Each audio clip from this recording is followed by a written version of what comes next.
Chaim. We know that the generation of Shaul HaMelech were great Talmidei Chachamim. Shaul HaMelech was the first king of the Jewish people. And yet they were not successful when they went to war. And even though they were very great, big tzaddikim. And on the other hand, you have the generation of Achav. Achav was himself was Oved Avodah Zarah. He served idols, and he made a lot of his people serve Avodah Zarah. And yet they were very successful in the wars they fought. And the question is why? This is very ironic. As the Talmud Yerushalmi says that even though King Shaul's generation were Talmidei Chachamim, nevertheless they had one problem. They spoke Lashon Hara. And this brought a big prosecution of the Jewish people, and therefore they died when they went to war. But the generation of Achav, yes, they were Oved Avodah Zarah. They were doing idol worship. Very bad sin. Very severe. But they had a big protection. What was their big protection? That they were careful with how they spoke. That Hashem loves when His children are in peace, and that gives them extra zechut, extra bracha, and that's why they're able to win the war and enjoy peace in the land of Israel. How much more so us, in this very difficult time now, where we're fighting for our land, they need as much merit and bracha as they can get, and that starts with our mouths. That starts with making sure we don't have Lashon Hara. If we speak Lashon Hara, you should know, Haz v'shalom, another casualty, Haz v'shalom. Another failed mission, Haz v'shalom. All because of our mouth, of our Lashon Hara. Therefore, how ironic would it be if we say, yeah, IDF, yeah, we support Israel, we're for the soldiers, we want to support them. Don't just scream and yell support. You know how you really support them? Watch your mouth. Make sure not to speak Lashon Hara. Say, I wanted to say Lashon Hara, but for the sake of the Jews fighting in the war, I'm going to go and hold myself back.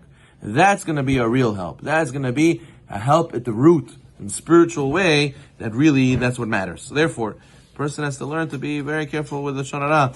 So much so, the Chachamim even made a fence to protect a person from falling into Lashon Hara called Avak Lashon Hara. What's Avak Lashon Hara? The dust of Lashon Hara. When you have something that is moving, right? Sometimes there's dust that falls off of it, the trails, the little pieces of Lashon Hara, the dust of Lashon Hara, and a person has to avoid that as well. What's the example of dust of Lashon Hara?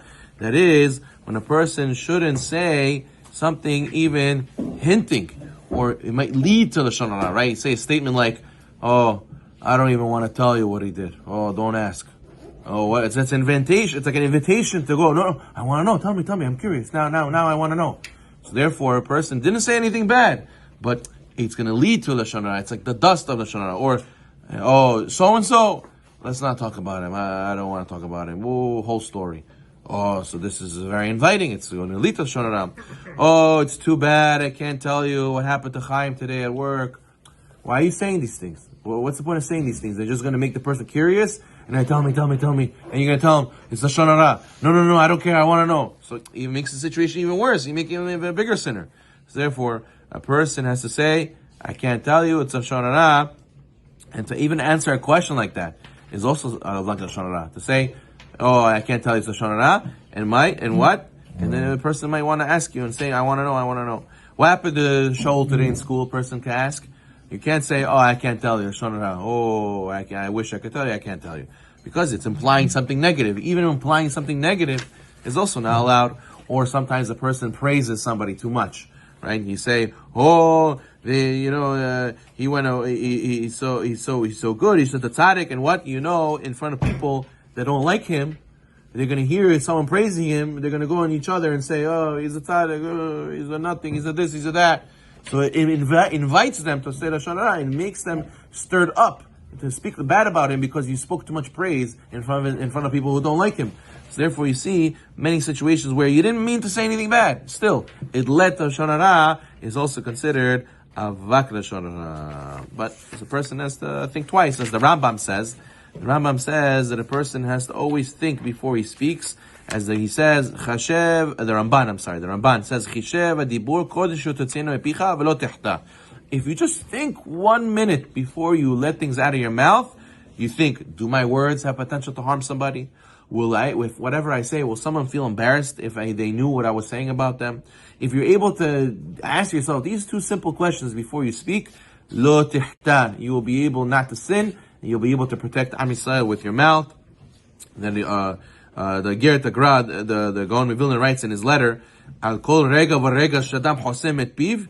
Every moment a person closes his mouth from speaking Lashon Hara, he goes, I'm not going to speak Lashon Hara. You should know, Zoche le'or aganuz. He merits or aganuz. She'en malach ve'berya yachol l'sha'er. A person should know that you receive a hidden light or ganuz, then not even a malach can understand that you're going to get. Why? Because that's how powerful it is to hold your mouth. And we'll end with the famous story in Sefer Yoshua. We know that Yoshua was conquering the land of Israel, and afterwards there was a lot of treasure. There was a lot of leftovers from the war. So what did they do? Over there, they had to destroy. They had to not benefit from the treasure that was left behind from the booty of the war. Says the Sefer Yoshua, there was one person who didn't listen. There was a story of Achan, and what they wanted to find out who stole the treasure, right? Who took the spoils from the war, and they were trying to find out because they weren't successful in the war till they found out who the sinner was. And Yoshua was trying to find out. He didn't know what it was. Achan wasn't saying, and he asked HaKadosh Baruch Hu. And HaKadosh Baruch Hu, you know what he told him? He said, HaKadosh Baruch Hu said to him, you have to do a lottery. What are you asking me? He says, am I a Baal Lashon Hara? I'm a Lashon Hara speaker? Then you ask me who did it? How should I tell you? Go do a lottery and go find out. So he ended up doing Goral. He ended up doing a lottery to go pick, and we had to pick a paper from a hat, and then a being from a box, and they found out through that way who the sinner was. But you see, even HaKadosh Baruch Hu didn't want to go and be in the Baal Lashon Hara. Nobody is above this halakha. It applies to everybody. So therefore, it's such a big bracha. It's essential. It's a must that you think, not to just be, open filled to just say whatever comes to your mind. No, a person takes 2 more seconds, and this is a matter of if our brothers and sisters in Israel will live or die based on Hayom Mavet Biyad Hashem. Their life and death is in the hand of our tongues. Baruch Olam.